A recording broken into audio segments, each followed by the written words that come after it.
The ICU at Mercy General smelled like antiseptic and rain.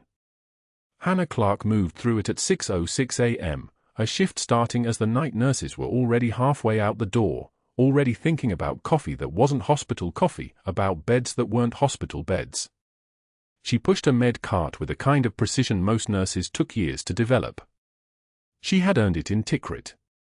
Her scrubs were 2 sizes too large, a choice deliberate and invisible. The fabric hung loose enough that the scar tissue mapping her ribs stayed hidden, and the extra room meant she could move without restriction when she needed to move fast. Nobody noticed these things. Nobody noticed Hannah Clarke at all, which was exactly how she preferred it. 18 years she had been walking these corridors, healing the broken and holding the dying, and not once had anyone asked her name. The fluorescent lights hummed their mechanical song overhead. She hated that sound. It reminded her of the generators at Forward Operating Base Shank in Loga Province, the ones that kept the aid station running at 2 a.m. when the mortars were still coming in. She breathed through it. Pain was information. Discomfort was just data. The tremor in her left hand when she touched the edge of her coffee thermos was neither. It was muscle memory trying to remember something her mind had been ordered to forget. The emergency alert came through at 6:52 a.m. Code incoming. Trauma. Classified operation gone sideways, the radio said in that careful way that meant nobody was supposed to ask questions about how it went sideways or what operation it had been. Hannah's body went still. She wasn't supposed to move yet. The patient wasn't in her section.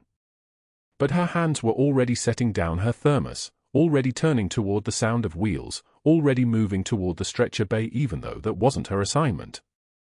She stopped herself. Counted 5 breaths. Composure held. The stretcher came through the double doors at 6:54 a.m., and the man on it had a face she hadn't seen in 20 years. His eyes were closed from the sedation, his jaw clenched even in unconsciousness, but his shoulder, his right shoulder, the one where the massive scar tissue had formed like a map of trauma, told her everything. 8 years old. Tikrit. 2004. The building had come down in pieces, and there had been a boy buried under the 3rd-floor concrete slabs, and she had pulled him out with her own hands while her team covered the exit, and his blood had mixed with Iraqi dust on her uniform, and the official report had listed him as a civilian casualty relocated for medical care, and then the whole operation had been disavowed, reclassified, buried so deep that officially Senior Chief Petty Officer Hannah Clarke had died that same year. But scars tell stories. And this scar told her that the 8-year-old had survived. That he had grown. That he had become, according to the emergency intake label, Commander James Reeves, Coast Guard, admitted with catastrophic internal injuries from a training exercise, no further details available. No 8-year-old boy became a Coast Guard commander by accident. Hannah felt the pulse point in her own neck, the one that always spiked when she was about to do something that violated standing orders. She forced it down. Pulled on the white coat that sat in her locker next to the combat boots wrapped in plastic. The boots were from a different lifetime. So was the woman who had pulled that boy from the rubble. She moved to the ICU assignment board. Checked the rotation. Commander Reeves was coming to Bay 7. That was her section. The admission process moved like clockwork. 2 residents, 3 nurses, 1 attending from the trauma team who looked like he hadn't slept in 48 hours. The monitors were set up while they transferred him from the transport stretcher to the hospital bed, a synchronized movement that took 17 seconds. Hannah counted. She had always counted. During operations, counting was the only thing that kept you present, kept you from thinking about what you were actually doing, about which decisions would follow you into civilian life and never leave. The monitors began their digital chorus. Blood pressure 89/54. Heart rate 128. O2 sat 94 on high-flow oxygen. Respiratory rate 24. Every number was a sentence in the story of his injuries. Tension around the right lateral rib cage. Decreased breath sounds on the right side. The kind of pattern that appeared when a lung was collapsing, when air was building in the pleural space instead of oxygen flowing where it needed to go. The kind of pattern that meant if you didn't catch it in the next few hours, that lung would collapse completely, and then his good side would follow, and then no amount of heroics could bring him back. Dr. Hargrove entered at 7:03 a.m., his shoes clicking against the linoleum in a rhythm that announced his arrival like a warning siren. He was tall the way tall men were in expensive suits, the kind of tall that made you feel small if you weren't careful about remembering that height was just physics, just leverage, just gravity favoring people with better starting positions.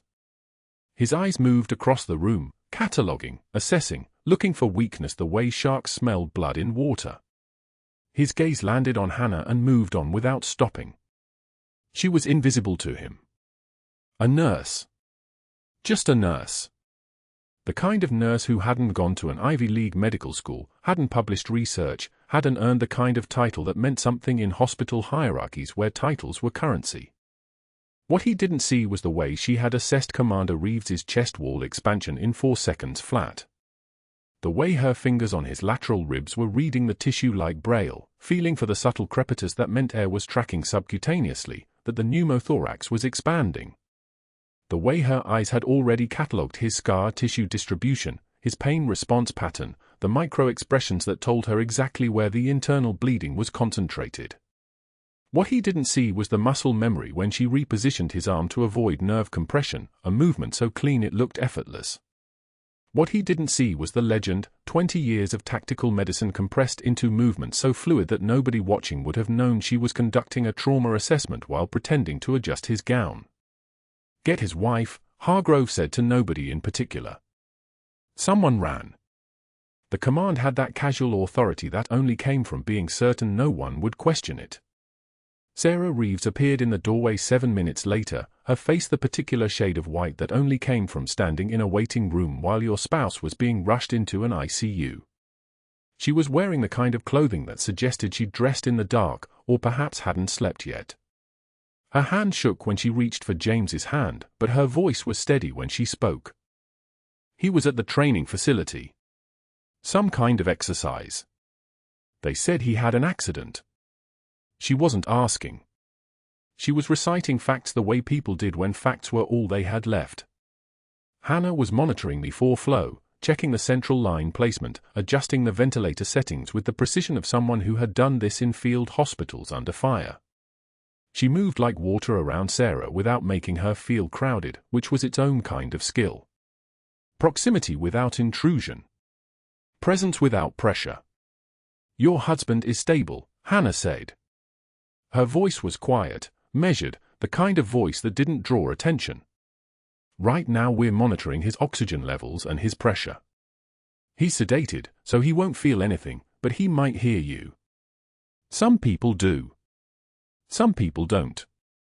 Sarah nodded and sat down in the chair beside the bed, and Hannah continued working, continued monitoring, continued checking the vitals every 4 minutes instead of the regulation 6 because the pattern she was seeing in the chest wall dynamic suggested that tension pneumothorax wasn't developing, it was already here, subtle enough that it hadn't triggered the massive blood pressure drop yet, but present enough that it was expanding, degree by degree, breath by breath, each one taking up space that the lung needed.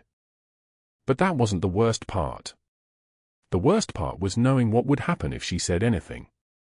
The worst part was knowing that this man, this commander, this former 8-year-old boy she had pulled from rubble in a country that officially never happened, was running out of time, and the only person in the room who understood the trajectory of his injuries was the nurse in the oversized scrubs that nobody noticed.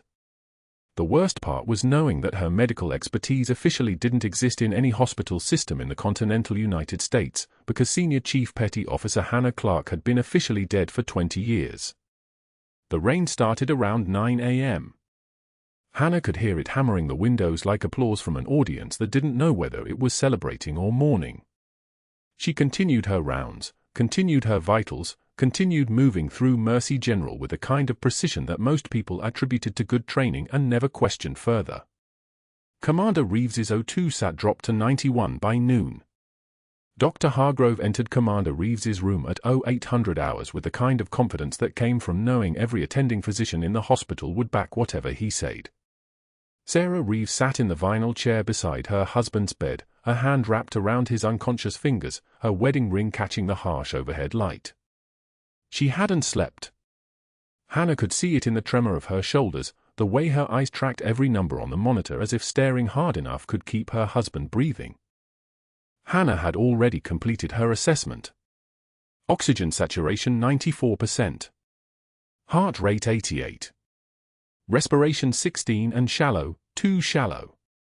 She'd listened to his lungs twice, moving the stethoscope deliberately across each quadrant, listening for the subtle absence of sound that most nurses would miss. The left base was quiet. Not silent. Quiet.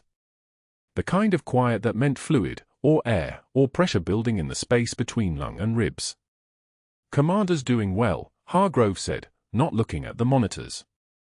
He was looking at the chart, turning pages with the casual indifference of a man who'd already made his decision. Vitals stable. No acute changes. Hannah set down her tablet. The move was small, deliberate. His breath sounds are decreasing on the left side. I've documented decreased air entry at the base. Hargrove turned slowly. His smile appeared first, the kind of smile that made the air pressure change, that made you understand you'd said something amusing to someone far more important than you were. 2 residents were standing behind him. Both of them looked away. "Nurse Clarke, your concern is noted, but perhaps leave the diagnostic work to those with medical degrees. Not correspondence school credentials." He pronounced each word with the precision of a man stacking blocks. "The imaging is clear. The attending radiologist reviewed it personally." Sarah looked up from her husband's hand. She was searching Hannah's face now, trying to understand. "His trachea is deviating," Hannah said quietly. 2 millimeters right of center.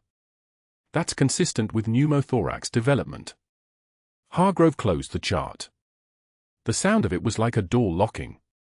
"Clipboard Carrie here thinks she's found something 20 doctors would have missed. How charming." He turned to the residents, and his voice carried the weight of someone used to being believed. "This is what happens when we allow nurses to practice above their scope. Paranoia. Overreach. A misreading of radiographic findings that any competent physician would recognize as within normal parameters." Sarah's hand tightened on her husband's. She was looking at Hargrove now, searching his face for reassurance he had no intention of giving. Hannah took one measured breath. Her jaw tightened almost imperceptibly.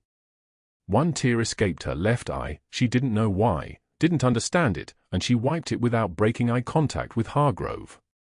The movement was smooth, clinical, the gesture of someone removing a drop of rain from her cheek.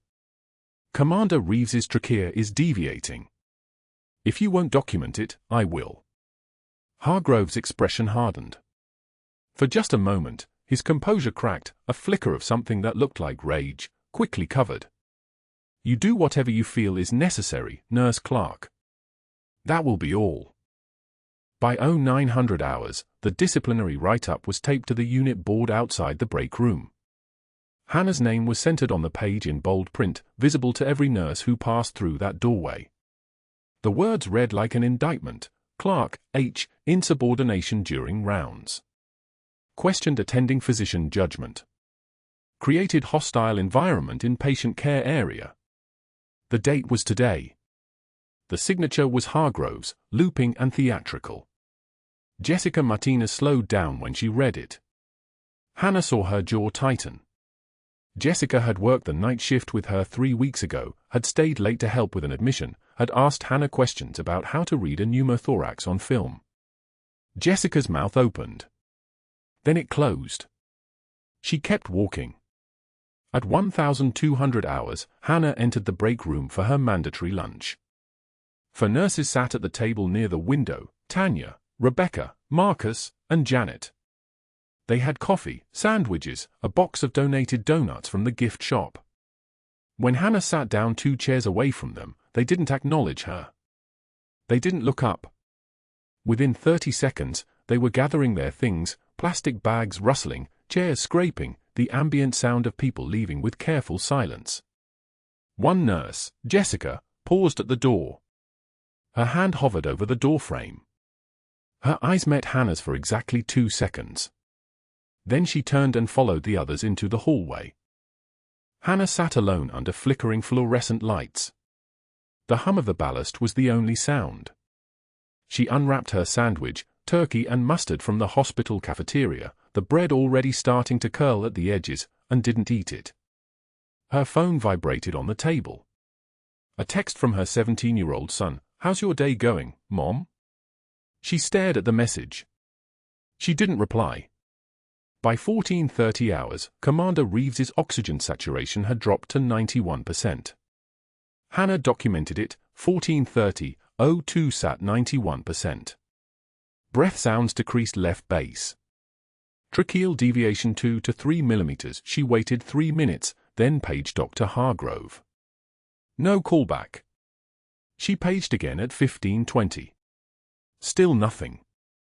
She walked to the physician workroom at 1645 hours. Hargrove was there, reviewing surgical schedules on a tablet with the chief of staff.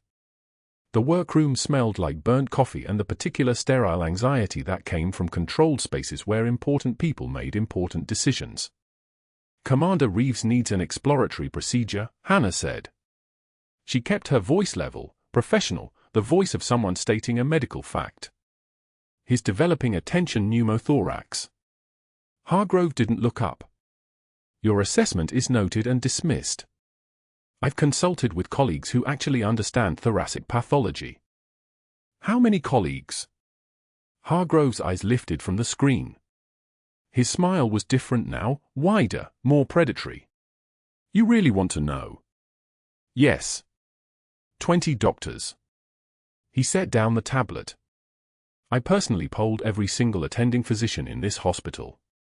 Cardiothoracic surgery, pulmonology, emergency medicine, critical care, trauma, every one of them reviewed the imaging. 20 physicians." He was counting on his fingers now, making a show of it. 20 physicians unanimously agreed that your assessment is not just wrong, Nurse Clarke. It's dangerously incompetent. The words landed like shrapnel. Hannah's hand trembled as she held the chart, just barely, just enough that she felt it herself. She forced it still.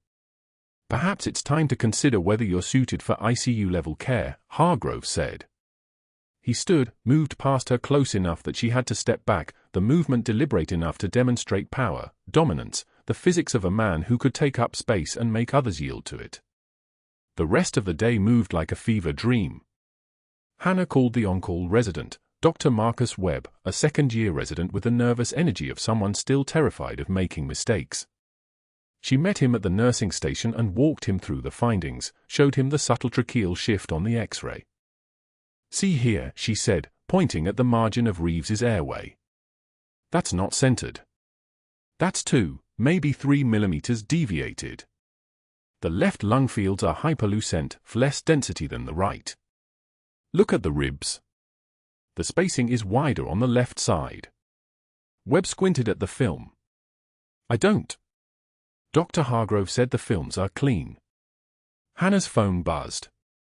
Webb glanced at it, and his face went pale. He was reading something on the hospital paging system. His hand started to shake. "I have to go.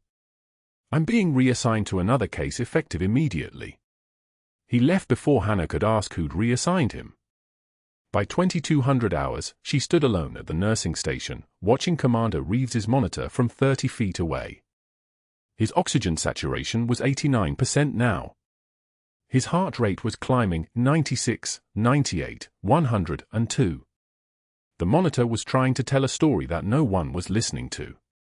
The ventilator wheezed its mechanical rhythm, pushing air into lungs that were being compressed by something no one would acknowledge. Hannah watched the numbers. She documented them every 15 minutes. She was waiting for the moment when the choice wouldn't be hers anymore, when the patient's body would force the hospital's hand. What happened next didn't just silence the room. It changed everything. The monitor's steady beat became a metronome counting down the hours. Hannah stood at Commander Reeves's bedside at 1847 hours, watching the oxygen saturation numbers on the display. 94%. She made a note in her shift log, a small mark that would mean nothing to anyone but her. The ventilator hummed its mechanical rhythm, but something underneath that sound worried her, a subtle wrongness in how his chest expanded, asymmetrical in a way that spoke to anyone trained to listen. By 1930, the number had dropped to 92. Hannah pulled the chart, ran her eyes down Dr. Hargrove's orders from rounds. Continue current ventilation parameters. Monitor vitals. No changes without attending approval. She picked up the overhead phone and paged him. Code overhead, calm and professional. Dr. Hargrove, page Dr. Hargrove, ICU bed 4, extension 5472. The speaker crackled. Silence. She waited 5 minutes, then 10. No callback. She paged again at 2015, same result. The oxygen continued its slow descent, 91% now, then 89. Sarah Reeves slept in the bedside chair, her hand still holding her husband's, though his fingers had long since gone slack. The wife of a decorated officer, waiting for her husband to wake up, unaware that the woman checking his full line every 30 minutes was watching for a killer nobody else could see. Hannah documented everything. Page 1 of the chart at 2047:02 sat declining 3-point trend over 120 minutes despite adequate ventilation parameters. Patient positioning, supine. Breath sounds, diminished right side. Trachea, subtle midline deviation noted. JVD present but subtle. Clinical pattern consistent with early tension pneumothorax development. Attempted to notify attending twice, 1847 and 2015, no response. Continuing observation. The words were precise. They were damning. They were ignored. At 21:30, Hargrove finally appeared in the unit, not responding to her pages but checking charts on his routine evening rounds. His white coat moved like a flag of surrender. She knew he wasn't here for Commander Reeves. He stopped at the nursing station, pulled up the electronic chart, and Hannah watched his jaw tighten as he read her documentation. She didn't flinch. Didn't look away. Just continued adjusting the flow rate with the kind of precision that made her hands look like surgical instruments. He took a pen, black ink, expensive, and wrote directly into the chart. Large letters. No invasive procedures without my direct authorization. Nursing staff to maintain current treatment plan only. Any deviation from existing orders requires Chief of Surgery approval before implementation. This is non-negotiable. He didn't sign it, he stamped it with his name and the time, 2133 hours. A fence post driven into the ground. A line drawn. A command disguised as medical judgment. Hannah read the words twice. The order wasn't about medicine. It was a lock. A strategic move that transformed her eyes and her assessment into something she couldn't act on. She understood then, truly understood, what Hargrove had done.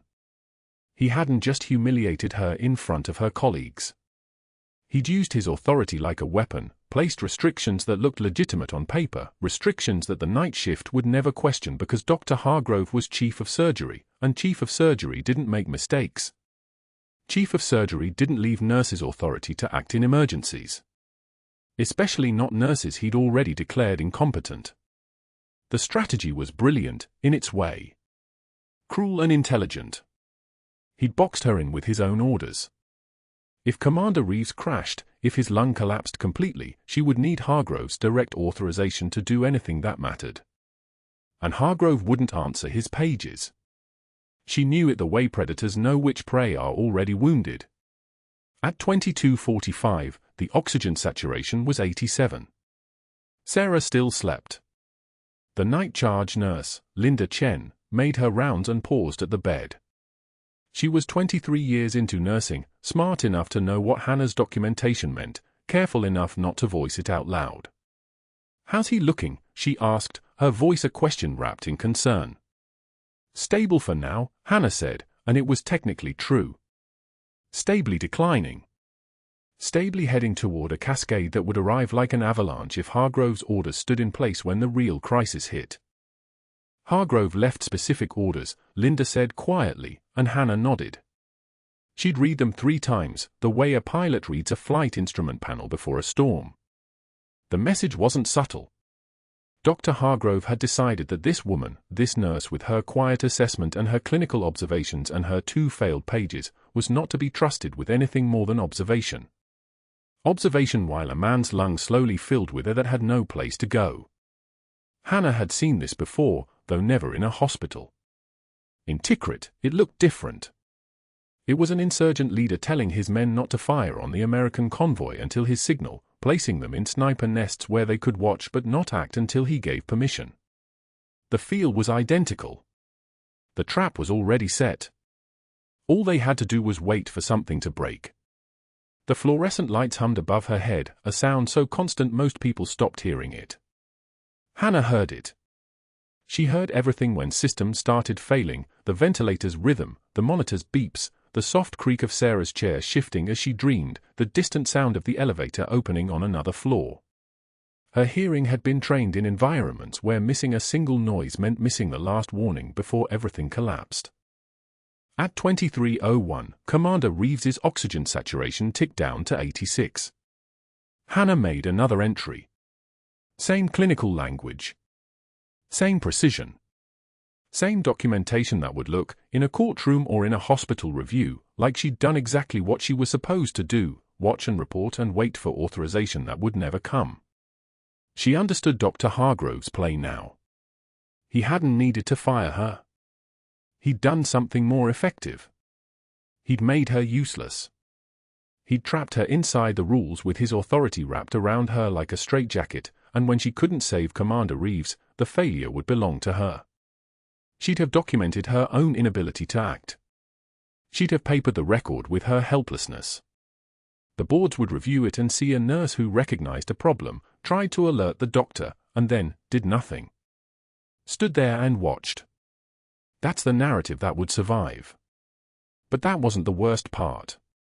The worst part was that Hannah Clarke, Senior Chief Petty Officer Hannah Clarke with 12 years of combat operations and 3 tours where she'd made split-second decisions under fire with nothing but her own judgment and the weight of lives hanging on whether she was right, had spent the last 4 hours following the rules of a system she understood was failing, playing the game of institutional hierarchy because that was what civilians did. That was what happened when you walked away from the military and tried to exist as a regular person with a regular life. She pulled up the 02 sat numbers on the bedside monitor and stared at them. 86%. That was the number that mattered. The number that said the clock had started. She didn't know when the alarm would sound. But she knew it would. And when it did, Hargrove's orders would still be there in the chart, a wall between her and the only thing that could save Commander Reeves. Sarah shifted in her sleep. Her husband's hand twitched once, a muscle spasm that meant nothing. Hannah adjusted the foresight check, felt the tape around the line, everything secure. Everything ready. Everything waiting. 02:30 hours. Commander Reeves's chest wall distended like a balloon inflating from the inside. His oxygen saturation dropped to 78. Then 75. The monitor became a metronome counting down toward catastrophe. Hannah saw it before the alarm. The way his ribs flared. The subtle asymmetry in his breathing pattern that most nurses would miss, but she had been trained to see death coming from 3 rooms away. She pressed her palm against his chest wall and felt the air pocket beneath the skin, a trapped bubble of pressure that would kill him in minutes if it kept expanding. She moved. The on-call resident, Dr. Webb, stood frozen at the foot of the bed. Hannah's eyes found his for exactly 1 second. That was all it took to know he wouldn't move. Wouldn't call for help. Wouldn't think. His hands were white-knuckled fists at his sides. Hannah didn't wait for permission.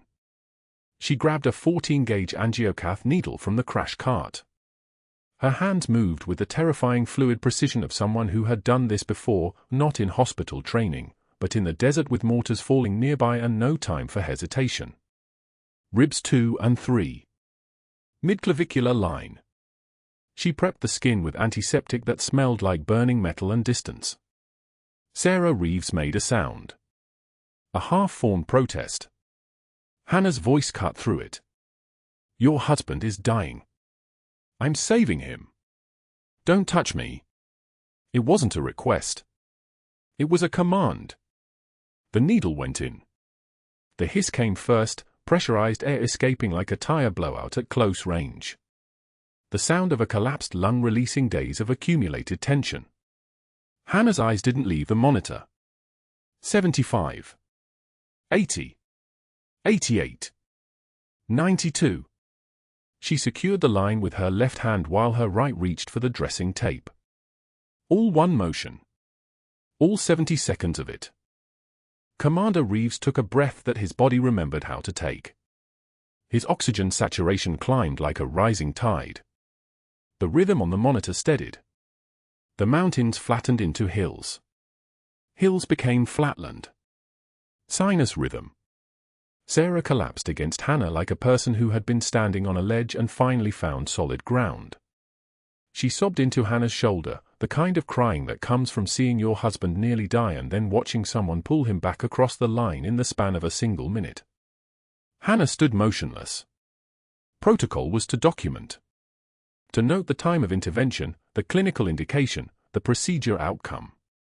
But first, she let Sarah cry. One hand pressed against the woman's back. The other still holding the needle pack. Webb had found his voice. It came out like breaking glass. That was, "You shouldn't have," Dr. Hargrove said, no invasive. Hannah turned toward him with the kind of stillness that comes from having already decided you are not angry, you are simply done. Your attending physician was not available. Commander Reeves's vital signs were catastrophic. Needle decompression at the second intercostal space, midclavicular line, 0230 hours. Outcome stable. I'm documenting it. She walked to the computer and typed with the precision of someone who had filed military reports that determined court-martial outcomes. Procedure time. Indication. O2 saturation before intervention, 75%. O2 saturation after, 92%. Heart rate stabilized. Chest wall decompressed. Commander Reeves sleeping now, his face the color of someone who had stopped fighting for breath. At 0340 hours, Hannah pulled her thermos from her locker. She didn't drink from it. Just held it. The metal was warm from sitting in her car. She sat in the break room with the lights off and waited for dawn the way soldiers wait for enemy movements, not dreading it, just preparing for it. By 0600, Dr. Hargrove arrived at Mercy General. She watched him through the ICU glass, Mercedes key fob gleaming in the early light, his face already set into the expression of a man who had been awake all night making phone calls. At 0700, he was pacing his office. She could see him through the glass, gesturing with his left hand like he was describing something to someone on the other end of the phone who needed convincing. His jaw working. His eyes the color of a storm that has already decided where it is going to land. By 0830, he had made contact with Richard Sterling, the hospital board president. She didn't know how she knew this, some instinct carried over from years of reading threat patterns, but she knew. Hargrove was calling in favors. College roommates. Country club recommendations. The kind of institutional debt that gets paid back in silence. At 0945, an external investigator arrived from the State Nursing Board. A woman in a grey suit carrying a briefcase with Hannah's name already on the file tab. The investigator didn't make eye contact with Hannah in the hallway. That was confirmation enough. Pattern of insubordination, the investigator said to Hargrove in the conference room. Hannah heard it through the closed door. Patient safety concerns. Unauthorized procedures. At 1200 hours exactly, Hannah's badge stopped working at the ICU door. The magnetic lock clicked and held. Her hand came away from the reader as if she had been burned. She stared at the red light. 2 security guards appeared behind her, names she knew. Marcus and Terry. 3 years of shifts together. Of conversations in the break room about their kids and their divorces and their student loans. Both avoiding her eyes. Hannah, Marcus said quietly. We need to walk you out. She didn't argue. Didn't make it difficult. She walked to her locker and collected what belonged to her, a change of clothes, the thermos, a photograph of her late husband in his Coast Guard dress uniform. That was all. Nothing from the hospital. Nothing that said she had ever been here. The walk through the main lobby happened during visiting hours. Families were waiting for news about their loved ones. A woman held her daughter's hand. An old man sat alone with his eyes on the floor. They all looked up when Hannah appeared with security flanking her like she was a prisoner being transferred. A nurse from pediatrics, someone Hannah had mentored, whispered to another staff member. Hannah heard it anyway. That's the one Hargrove, but she was already past them. Outside, the Houston heat hit like a wall. 92 degrees at noon. Air that felt like breathing through a wet blanket. Hannah got in her car and drove to the Veterans Cemetery 10 miles east of the city. The rain started the moment she parked. Not a slow rain. A sudden, violent rain that hammered the windshield like automatic weapons fire. The kind of storm that comes without warning and spends itself in minutes. She sat in the car watching it and thinking about the word failed and what it meant in her vocabulary. She had failed before. In Tikrit. When the operation went sideways and half her team was compromised and the weapons cache was discovered and everything was burned. The 8-year-old boy was the only success from that entire operation. One life pulled from collapsed rubble. One child saved while everything else crumbled. Hannah got out of the car and let the rain soak through her scrubs. Her husband's grave was marked with simple stone. Coast Guard lettering. James Morrison Clarke, rescue swimmer, 1979 to 2012. She knelt at the base and pressed her palm against the wet granite. I saved that boy once, she whispered. And now I can't save him again. I failed. The rain fell harder. Her voice didn't crack. Her hands didn't shake. She just kneeled there with her forehead against her dead husband's stone and breathed the way she had been trained to breathe, in through the nose, out through the mouth. The way soldiers breathe when everything is burning and they still have a job to do. But there was no job now. Just the rain and the stone and the weight of 20 years pressing down like a physical thing. She didn't see the car pull up behind her until the door opened. Her son's voice cut through the rain. Mom. David Clarke stood in the downpour with his father's old Coast Guard t-shirt soaked through and something in his hands that caught the light. Hannah turned and saw it, a shadow box of medals, and beneath it, a pair of combat boots so worn the leather was cracked in the creases. She looked at her son. At the boots. At the rain falling between them. And then David smiled. The same smile his father had. The smile of someone who had just figured out that the person he was looking at had been carrying impossible things the entire time. Come on, Mom, he said. We have some place to be. The security guard at Mercy General's main entrance didn't recognize the teenager at first. David Clarke moved through the lobby like someone carrying weight that had nothing to do with the shadow box in his hands. Worn combat boots were tucked under his left arm. His jacket was too big, his father's jacket, from before the seizure that took him 3 years ago. The boots had belonged to his mother for longer than he'd been alive. He walked to the security desk. His voice was steady. I need to go to the board meeting. 3rd floor. Administration wing. The guard checked his clipboard. Name. David Clarke. The name meant nothing to hospital security. David knew it wouldn't.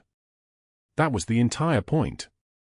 He'd learned patience from his mother, the kind that doesn't announce itself, the kind that waits for the moment to matter. He walked toward the elevators. Nobody stopped him.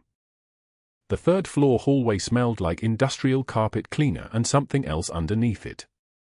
Authority. Money. The kind of air that circulated through rooms where people with titles decided things about people without them. David had never been up here before. He knew his mother had worked at this hospital for 17 years and had never been invited to this floor either, except to clean or repair things. He found the conference room. Through the glass partition, he could see them. Dr. Hargrove sat at the head of a mahogany table, his tailored suit pressed so crisp it could cut.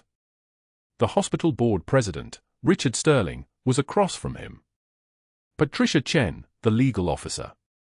Margaret Wu, the chief medical officer. And 6 other people whose names David didn't know but whose body language told him everything. They were the people who kept things running the way they'd always run. Hargrove was speaking. David caught fragments. Pattern of insubordination, patient safety concerns, precedent if we allow nursing staff to circumvent physician authority. David pushed open the door. The room went quiet. Not the kind of quiet that came from people pausing mid-conversation. The kind that came from people recognizing that something had changed and not knowing what it was yet. Hargrove's jaw tightened. This is a closed board meeting. You need to leave. David walked to the table. He didn't ask permission. He set the shadow box down in the center, where it sat like evidence. Then the boots. Worn leather. Sand still embedded in the seams. The laces were frayed. The right heel had a gouge where a bullet had grazed it in 2003. My mother is Senior Chief Petty Officer Hannah Clarke, David said. His voice didn't waver. Coast Guard Special Operations. You fired her yesterday. The silence extended. Sterling leaned forward. Who are you? Her son. Chen's eyes moved to the shadow box. Her hand reached toward it, not touching, asking permission without words. David nodded. She opened it carefully, the way someone handles something sacred. Her hands trembled slightly as she read the inscriptions aloud. Navy and Marine Corps Commendation Medal. She paused. Her breath caught. Purple Heart. Defense Meritorious Service Medal. Each word was its own small earthquake. Margaret Wu stood. Patricia Chen closed her eyes. That was when the speakerphone on the conference table crackled to life. Someone had called. Someone was waiting. A man's voice cut through the silence like a blade through water. This is Chief Warrant Officer Marcus Halliday, Coast Guard SEAL Liaison, Joint Task Force Command. The voice carried the weight of 2 decades of authority. I served with Senior Chief Clarke on the tactical response team in Tikrit. 20 years ago. She led the operation that saved 83 lives. 83. One of them was an 8-year-old Iraqi national. That child is now Commander James Reeves, your patient in the ICU. Hargrove's face had gone the color of old bone. Halliday continued. Senior Chief Clarke's assessment of Commander Reeves's condition was medically and tactically sound. Every decision she made at 0230 this morning was consistent with her training and her character. You suspended her for doing exactly what she was trained to do. The speakerphone went silent. Not off. Just waiting. Another voice came through. Federal accent. Measured. The kind of voice that spoke in courtrooms and debriefing rooms. This is Special Agent Robert Castellano, Federal Bureau of Investigation. Senior Chief Clarke was placed in witness protection protocols in 2004 following her testimony against a human trafficking network operating out of the port of Houston. Her records were sealed under national security directives. Her military service was classified. Her identity was erased intentionally to protect her family from retaliation. What you did yesterday violated federal law. Hargrove's hand moved beneath the table toward his phone. His mouth opened. No words came out. The conference room door opened again. A man in his mid-40s, built like someone who'd carried things heavier than briefcases, stepped inside. His name was Marcus Grant. He was the hospital's IT director. He wore a faded Marine Corps ring on his left hand. Fallujah, 2004 to 2005. 2 tours. He'd served with Hannah's husband before the seizure, before the hospital, before the quiet 17 years of saving lives 1 shift at a time. Grant held up a tablet. Dr. Hargrove, I need you to stop what you're doing on your phone. Grant's voice was the kind of calm that came from having already survived the worst. Step away from the table. Hargrove didn't move. Grant stepped forward anyway. He set the tablet on the table. A video played. Time-stamped. Crystal clear. 0630 hours that morning, Hargrove in the hospital records room alone, his fingers moving across a keyboard, deleting entries from Hannah's personnel file. Frame after frame of his face as he worked, methodical, practiced, the face of someone who'd done this before. Another clip. The imaging archive. Hargrove replacing clear films showing the tension pneumothorax Hannah had documented in her notes, overwriting the timestamp so it looked like the images had never been flagged. Grant's voice stayed flat, but something burned underneath it. I saved every frame. Backed up to 3 separate drives. Reported you to the State Medical Board at 0900. Hargrove's face went from white to red in seconds. The color spread up his neck like wildfire. You have no authority to. I have the authority of every veteran who ever trusted a hospital to do right. Grant's marine posture filled the space around him. He stood like someone who'd held ground under fire. That includes my brothers and sisters in this room. Sterling was already on his feet. The board president's voice was ice water. Dr. Hargrove, you're suspended effective immediately pending investigation. Security will escort you out. Hargrove reached for his tablet, his phone, knocking the shadow box off balance. A medal fell. The Purple Heart. It rolled across the table. David caught it without looking, his hand steady as surgical steel. Hargrove pointed at David. His voice climbed into territory it had no right to occupy. This is a setup. Some kind of stolen Valor scheme. Leave. Sterling didn't yell. He didn't need to. Now. Hargrove grabbed his things, his suit jacket, his dignity packed into a briefcase that suddenly looked very heavy. He walked to the door. Turned back for one final word, some last desperate assertion of authority. But Grant stepped between them, and the Marine's presence made everything else in the room seem small. Get out of my hospital, Sterling said. The door closed. The sound of Hargrove's footsteps faded down the hallway. Chen was already dialing. Wu was reviewing the security footage frame by frame, her jaw set. Sterling looked at David, then at the shadow box David was still holding, then at the medals inside. Can you call your mother? Sterling asked. 2 hours later, Hannah sat in her car outside her apartment. The sun was setting. She'd been fired 17 hours ago. Her phone rang. The caller ID showed Mercy General Hospital. She almost didn't answer. Sterling's voice was rough with something that might have been shame or might have been respect. Senior Chief Clarke, the board would like to formally apologize. We're requesting your immediate reinstatement. Full back pay. And the State Medical Board will be clearing your record within 72 hours. Hannah's hand gripped the steering wheel. Commander Reeves. Stable. Asking for you by name. She started the car. 6 months passed like the turning of a tide. Hannah moved through the ICU with the same precision she'd brought to Tikrit, but now the other nurses stepped aside with respect instead of exile. The break room didn't empty when she walked in. Instead, residents asked her questions. Young doctors listened when she spoke. The institutional memory of her competence had become impossible to erase.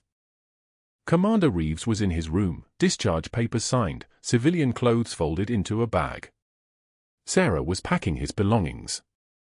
He saw Hannah and stood carefully, his left side still stiff from the internal injuries that had nearly killed him. When he moved, it was with the precision of someone who'd learned his body's new language. Senior Chief, he said. It's just Hannah now, Commander. Then it's just James. The silence between them was the kind that combat veterans and the people they saved shared, unspoken, absolute. James touched the scar on his shoulder. I remember you. Not your face. I was 8. But I remember your voice. You told me in Arabic that I was safe. Hannah's left hand trembled slightly. She steadied it against her thigh. You were screaming for your mother. You stayed with me 3 hours until the medevac came. I did. Hannah walked back to the nurse's station. Jessica, the nurse who'd almost spoken in the break room weeks ago, appeared beside her. "Hannah, there's someone asking for you at the desk." A young resident was waiting, nervous energy radiating off him like heat from pavement. "Senior Chief Clarke? I'm replacing Dr. Webb. He wanted me to tell you he's specializing in trauma surgery because of what you showed him. Because of how you treated that patient. Because of how you stood up." Hannah nodded once. That was enough. Jessica touched her arm. "We heard about Dr. Hargrove. Is it true?" Hannah pulled out her phone. David had sent a photo that morning. Hargrove in a community college gymnasium, wearing a polo shirt instead of his tailored suits, teaching CPR to a class of bored teenagers. His medical license was suspended for 2 years.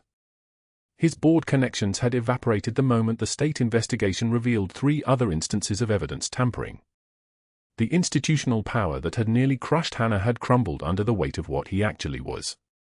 "It's true," Hannah said. She walked back to James's room. The combat boots sat on the windowsill where she'd placed them the night before. Morning light caught the Tikrit dust still embedded in the leather. She picked them up and held them for a moment, 20 years of history in worn fabric, sand, and memory.